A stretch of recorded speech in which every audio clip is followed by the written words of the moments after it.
Se você acha que o seu bebê já precisa comer bem e de tudo desde a primeira semana da introdução alimentar lá com 6 meses, você pode estar criando um problema para si mesma que não existia. Uma expectativa errada pode estragar a sua experiência e do seu bebê quanto à introdução alimentar. Esse é o tema do nosso bate-papo de hoje. Vamos lá?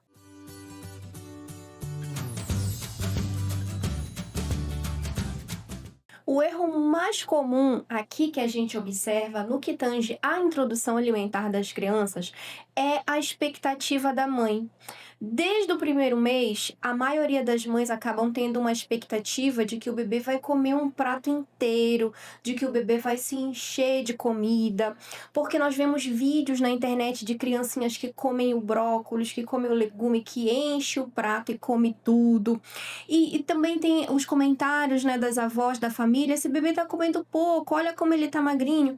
E a gente cria uma grande expectativa ali no primeiro mês que não vai acontecer, porque nesse primeiro mês o bebê brinca, ele explora a comida, ele toca no alimento, ele suja a mesa, suja o rosto, sente o cheiro, passa a língua, sente a textura, ele faz tudo menos comer uma grande quantidade de comida. Isso acaba gerando uma quebra de expectativa. O problema é que você que criou a expectativa no lugar onde ela não deveria ocorrer.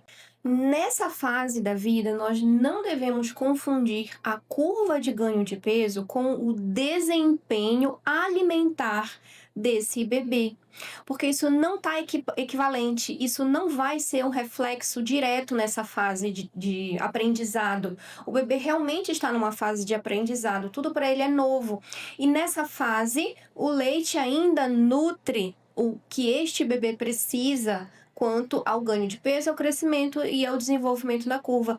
Então, a aceitação alimentar nessa fase não deve ser avaliada pelo desempenho daquele bebê. Você quer nutrir, mas está avaliando o índice errado, você está avaliando a performance do bebê. Quando, na verdade, nessa fase, nós devemos avaliar a interação desse bebê com o alimento.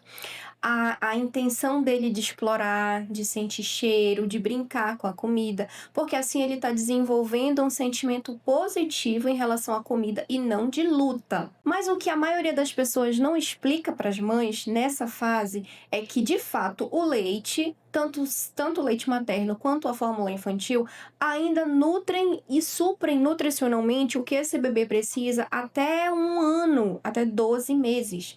Portanto, aqui nós temos uma janela de oportunidade para ensinar essa criança a comer de forma adequada, sem prejuízos no ganho calórico, no ganho nutricional, no desenvolvimento da curva e dos marcos do desenvolvimento.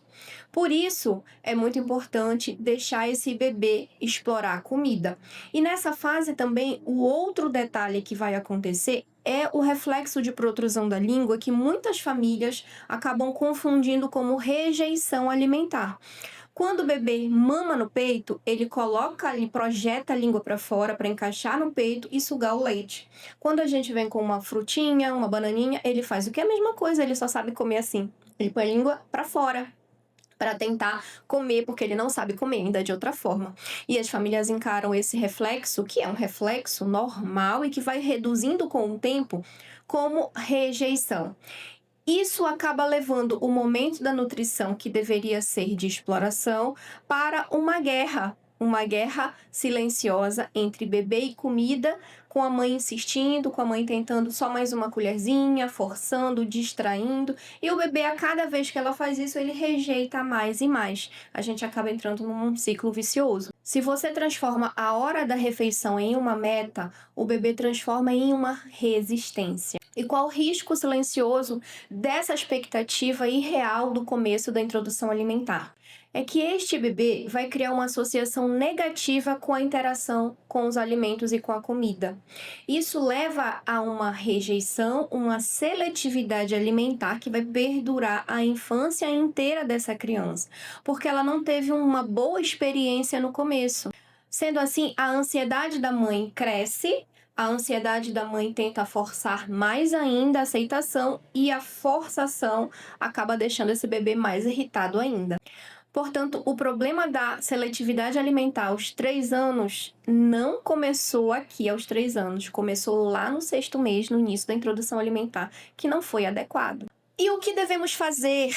Introdução alimentar é introdução. Então, nós devemos apresentar os alimentos ali de forma que o bebê se interesse por eles, de forma que o bebê pegue, participe.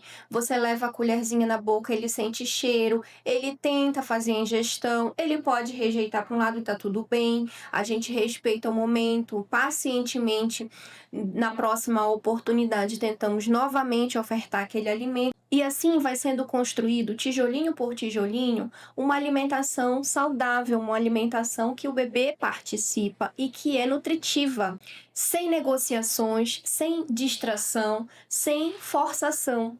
Observe a evolução de meses, não de dias.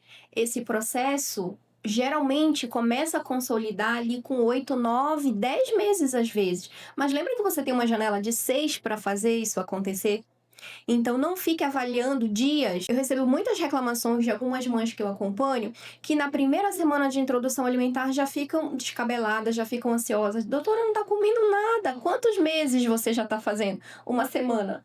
Não vai acontecer em uma semana, o processo é longo, é um processo de construção. Olhe sempre para a curva de crescimento dessa criança e não para o prato limpo. E confie no processo. Seu bebê não precisa impressionar ninguém. Ele precisa aprender a comer com confiança e segurança. E eu te garanto, se você baixar um pouco a sua expectativa, a experiência melhora. Se você gostou do nosso bate-papo de hoje, comenta aqui embaixo a sua experiência, as suas dúvidas. Não se esqueça de se inscrever nesse canal. Eu sou a doutora Bianca Caluf, sou médica pediatra e aqui nesse canal nós falamos sobre diversos assuntos dentro da pediatria e a maternidade. Até o próximo bate-papo. Tchau, tchau!